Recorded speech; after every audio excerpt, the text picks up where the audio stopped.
After I returned from an exhausting outdoor sketching session, I was completely drained by the time I reached home. My recent days had been increasingly tough, with both mental and physical exhaustion piling up. An accidental overhearing of a conversation between my parents added a heavy blow. "Maybe we should have Emily earn an extra $5,000 each month," my father suggested, seemingly concerned. "I'm worried.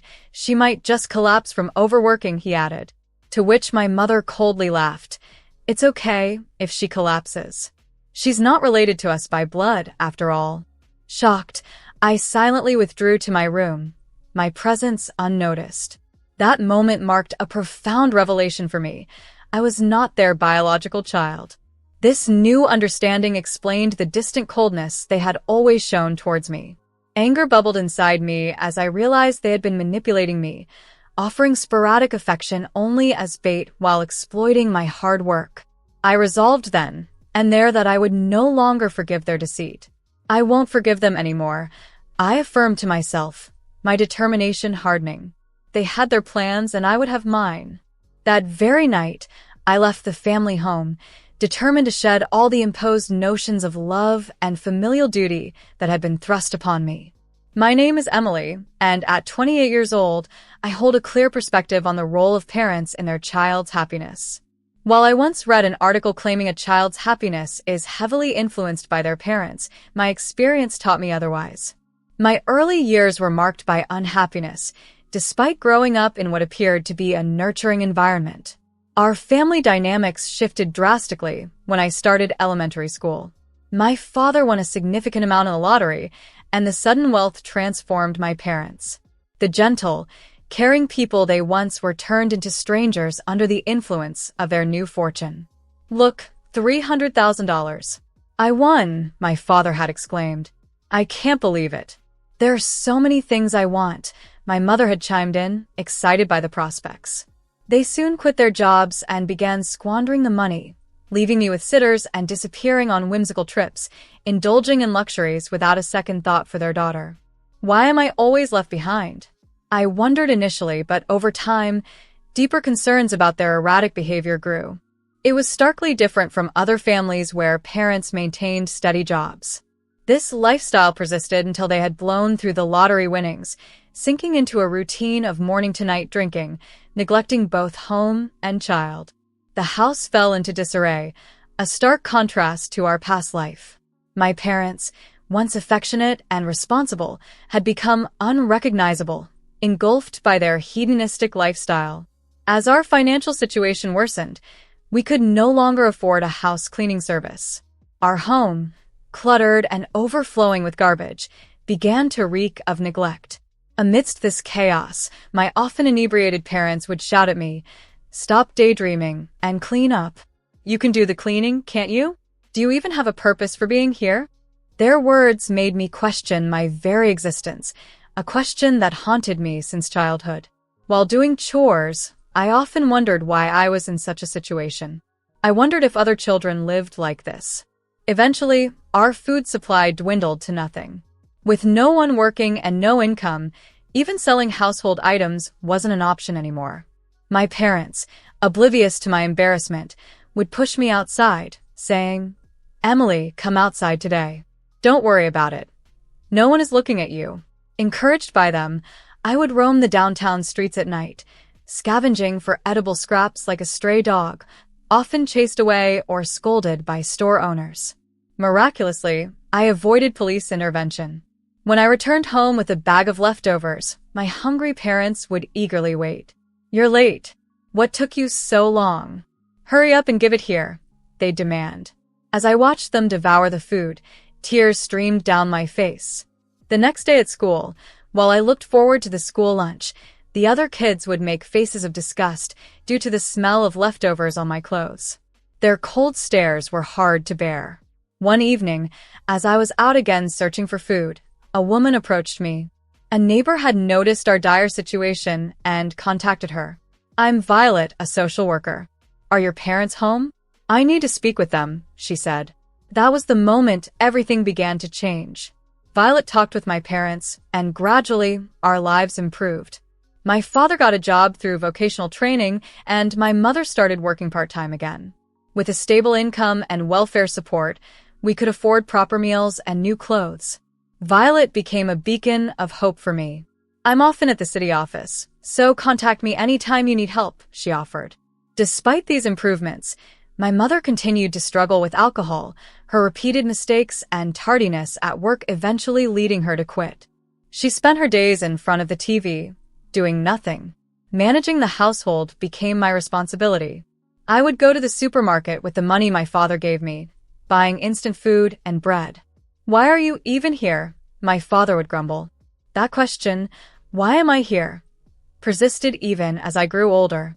Despite initially happy childhood days, my father's gambling problems began consuming any extra money, leading to debts that threatened to return us to days of desperation.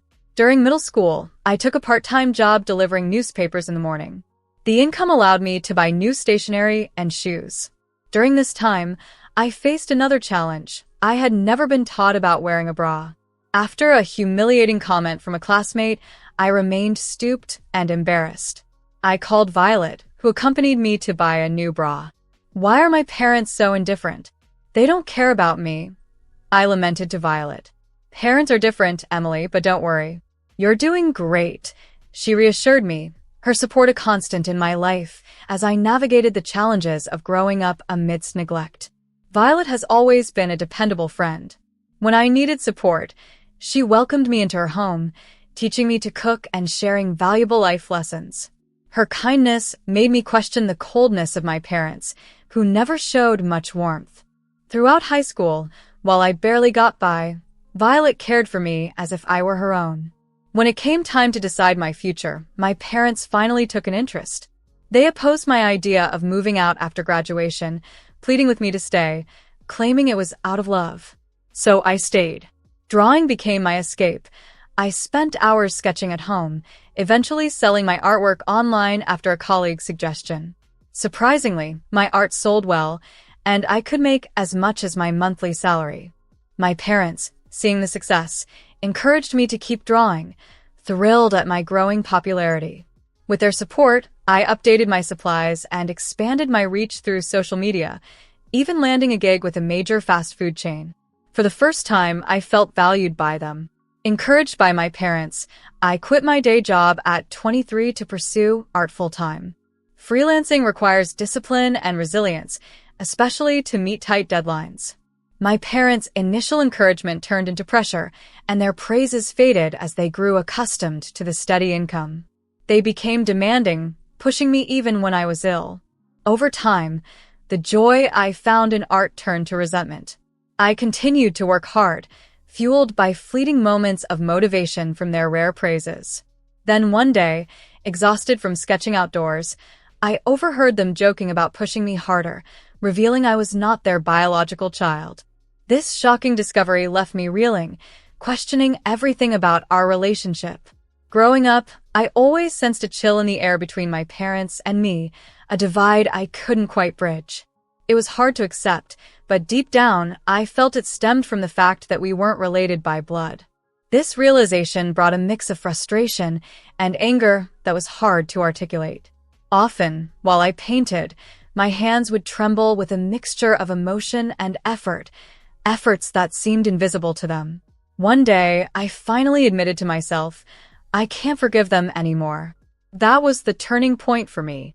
I decided then to let go of the burdens of imposed love and familial obligations. I began making plans for a future that was entirely my own. The very next day, under the guise of calm, I left the house and checked into a hotel.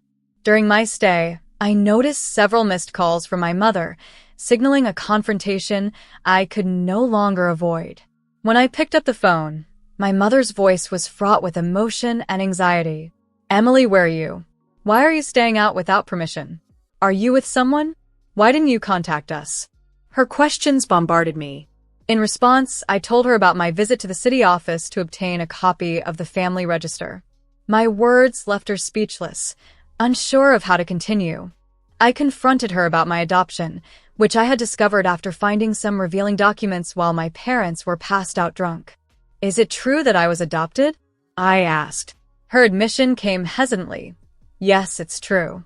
I'm sorry we never told you. The shop incident wasn't the sole reason for my leaving. It was a culmination of years of feeling marginalized and exploited. I made it clear to her. Tell Dad I won't be coming back. Despite her agitation and attempts to understand, I stood firm. Eventually, we agreed to meet at a cafe to discuss things further. It was a quiet spot, usually not too crowded. As I arrived, my parents were already there, their faces etched with a mix of anger and worry. Why did you leave on your own? Your mother and I were really worried. My father expressed his concern and disbelief. Did you really mean to leave? Why decide this way? You could have stayed with us, my mother added. But I was resolute. I'm sorry, but I can't do this anymore. From now on, I will paint only for myself. I reaffirmed my decision. Their response was to chastise me for my irresponsibility. But my anger mirrored theirs, fueled by years of feeling used. Because I heard you two planning to make me earn an additional $5,000, I revealed what I had overheard during one of their drunken conversations. This caught them off guard. They stumbled over their explanations, unable to justify their actions. I confronted them further about my adoption, revealing everything I had learned about my real parents and the convenience of my adoption to erase a significant debt. It's true we took you in, but we do love you like our own daughter, my father tried to assure me. Don't lie. You only see value in me for labor, right? I am no longer the one to be deceived, I countered, refusing to let the narrative continue. Our conversation at the cafe was not just a confrontation, but also a moment of truth where I shared my deepest feelings and disappointments.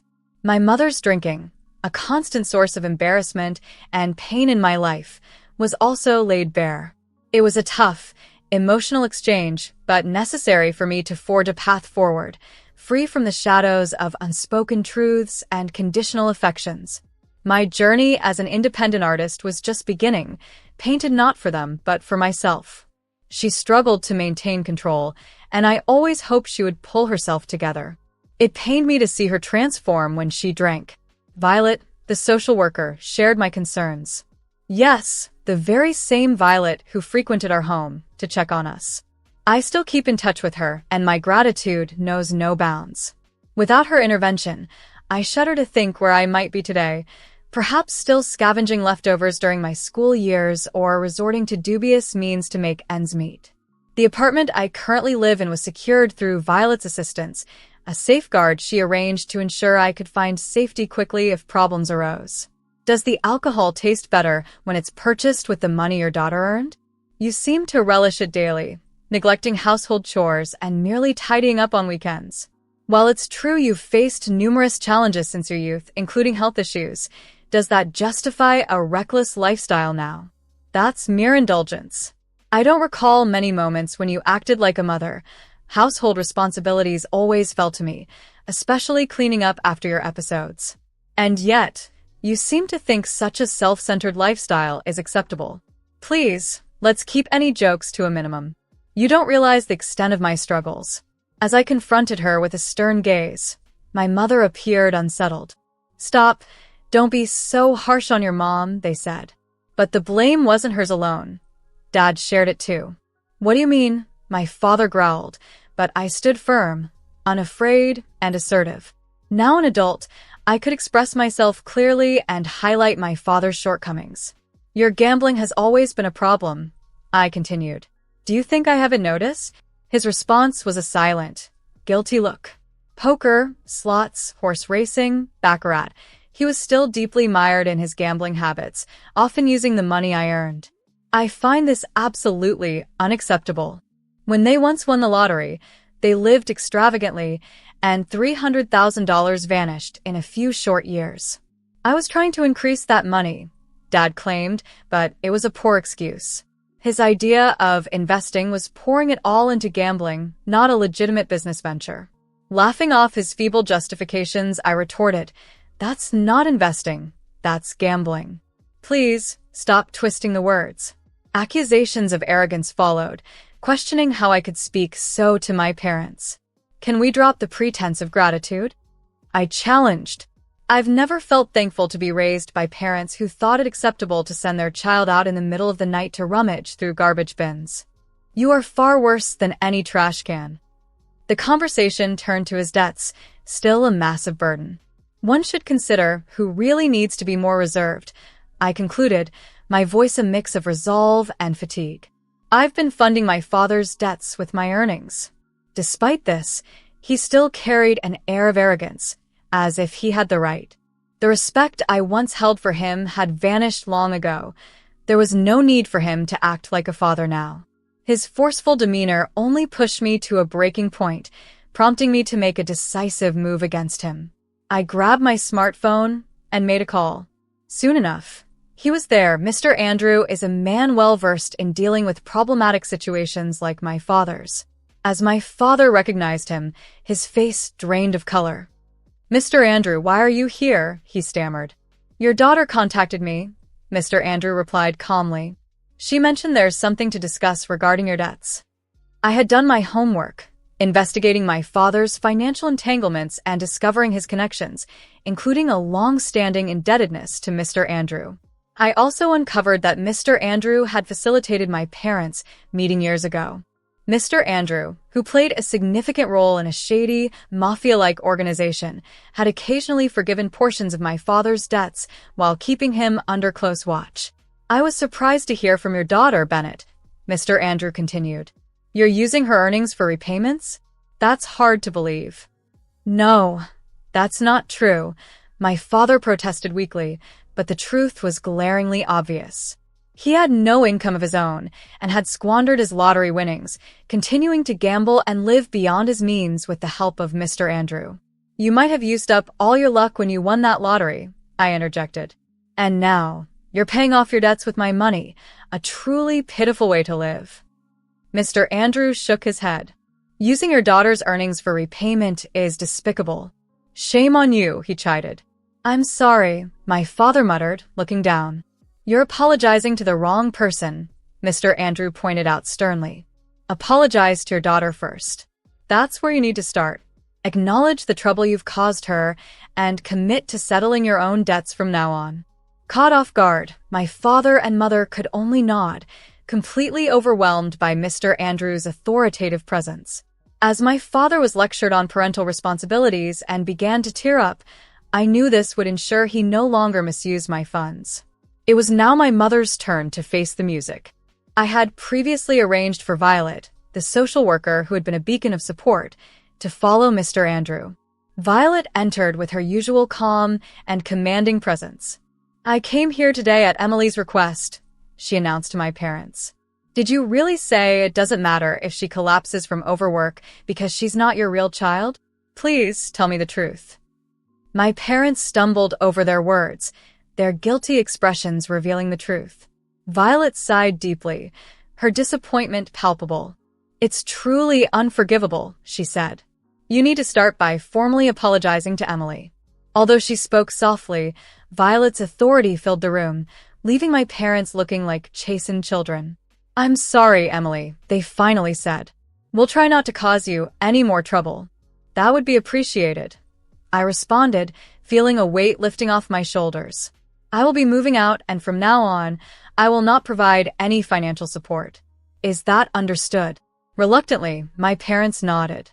Violet gave me a kind smile, signaling a new chapter of independence and freedom from the financial exploitation by the people who were supposed to protect me. Together, Violet and I left the establishment, leaving my parents to reflect on their actions. They later found jobs, and I heard they were managing to cover their living expenses and debts with their earnings, finally taking responsibility for their lives. About a year after I moved out, my parents' financial situation took a nosedive again. I got the details during a phone call from Mr. Andrew. It turned out that Bennett, my father, had been persuaded by a gambling buddy to take on more debt, and now he was scrambling to find help to manage the repayments. Mr. Andrew warned me that my father might try to reach out to me for assistance. "Be careful," Mr. Andrew advised. "He might even contact you." Sure enough, a few days later, my parents called. "Emily, I'm sorry to contact you like this. Did you hear about the debt?" "I heard from Mr. Andrew," my father began. To be clear, I won't lend you any more money. I cut in before he could continue. Please help me. I have no one else to turn to but you, Emily. This is the last time, he pleaded. Why should I believe you? I asked, tired of the same old story. Their attempts to use me were clear, and I firmly refused their request, ending the conversation on bad terms. I had no regrets about it. If severing ties meant freedom from their endless problems, then nothing could be better. Later, Mr. Andrew informed me that my parents had moved north. They sold everything they could, abandoned their house, and left the urban area. He updated me with a laugh. No matter where they hide, it's useless. They really are pitiable people. If they contact you, let me know right away. I'll handle it before any trouble comes your way. That helps a lot. Thank you. I'll definitely contact you if anything happens, I replied, relieved to have his support. Since then, I haven't been in touch with Mr. Andrew, nor have I heard from my parents. Thankfully, no new problems have arisen. I hope for continued peace and to avoid any further dealings with my troubled parents or the loan industry. In the midst of all this, Violet, the social worker who had always been there for me, introduced me to a very charming man. He was a distant relative of hers, around my age, and ran his own business. After I showed him some of my artwork, he was impressed and wanted to display one of my pieces in his office. We were making arrangements for that and even planning a date at an art museum. I went to Violet to talk about the new developments. It's great that things are working out between you two. I'm glad I introduced him. Let me know if there are any new developments, she said with a smile. Thank you, Violet. I'm always grateful for your support. I don't even know how to properly thank you, I replied. Don't worry about it, I love helping. It makes me happy to see you smile, Emily, Violet responded. Reflecting on the days of struggling with troublesome parents, searching for leftovers, and living in a cluttered house, I felt grateful for the present. Surrounded by trustworthy people and having met someone special, I acknowledged that life, despite its hardships, was worthwhile. Believing in this, I intended to continue living positively, valuing my individuality, and embracing the new opportunities ahead.